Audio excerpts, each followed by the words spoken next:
In this video, I'm going to show you how to track a car loan in Monarch Money. Let's get started.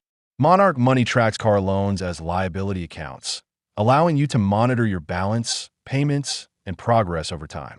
To start, go to the Accounts page and click Add Account.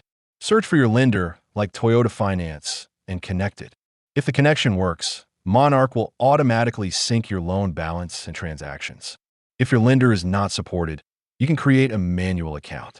Go to Add Manual Account, then select Loans and enter your starting balance. Next, when you make a payment, go to Transactions and split it into parts. Assign the principal as a transfer to the loan account and categorize the interest as an expense. For better tracking, go to Goals and create a paydown goal. Link your loan account, enter the interest rate and term, and Monarch will show your payoff progress and projections.